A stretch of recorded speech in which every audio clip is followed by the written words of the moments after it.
On my 13th birthday, I took my mom up to my room and told her 6 words that changed my life forever. He did it to me too.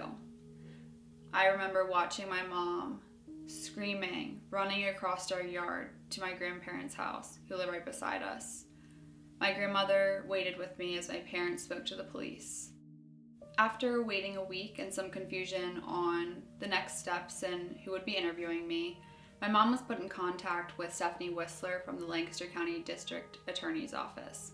My mom has shared with me that Stephanie was her lifeline. She doesn't know what she would have done if Stephanie, our victim's advocate, wasn't there to help us, to guide us through the process. Stephanie put us in contact with the director of the Lancaster County Children's Alliance, who had a specialist interview me and a medical professional do an exam. She also recommended Heidi Scott from Morningstar Counseling.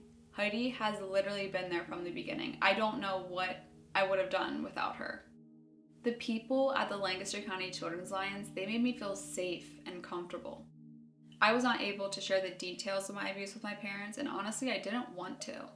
I just wanted to be a kid again. I just wanted to feel free again. I didn't want to have the legal appointments. I didn't want to have the counseling. I just wanted to be a kid, and I just wanted to hang out with my friends. But at the Lancaster County Children's Alliance, the interviewer and the medical professional, they were women.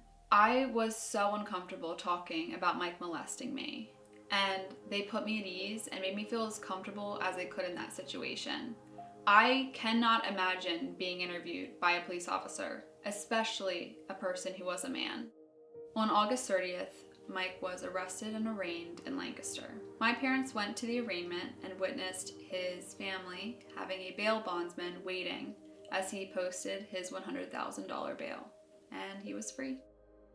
My parents had tears in their eyes as they came home and told me the news. As parents, all they wanted to do was make me feel safe, but they couldn't, because Mike was still in control, like he always was. During my battle of depression and darkness, I was introduced to Daniel Dye from the District Attorney's Office, who would prosecute my case. And for the first time, I felt hope. Dan was patient and compassionate with me. I never felt like just another case. He believed in me, and he always kept my parents and I informed. I finally felt for the first time that I was gaining back control. The trial began in September of 2012, over a year after I came forward. I cannot explain how scared I was when the chamber doors first opened. It felt like all eyes were on me. It was so intimidating having Mike so close to me. He looked so different, but his intense eyes were still the same. When I was being questioned by Dan, he never intimidated or yelled at me. He just asked the question about what happened, and I answered him.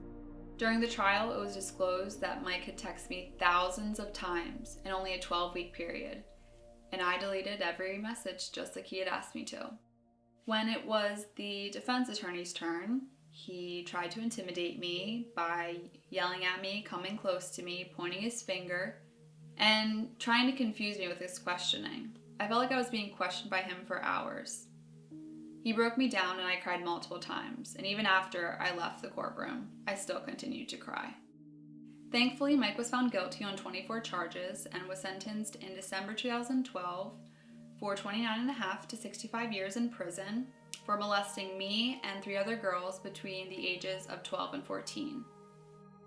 In July of 2017, there was a resentencing hearing. Mike Larchacki was resentenced to prison for 29.5 to 59 years in prison by the same judge as who covered the trial in December of 2012. And that was Lancaster County President Judge Dennis Reiniger. All the previous conditions of his original sentence still apply. He's still considered a sexual violent predator and must register his whereabouts with a police officer for the rest of his life.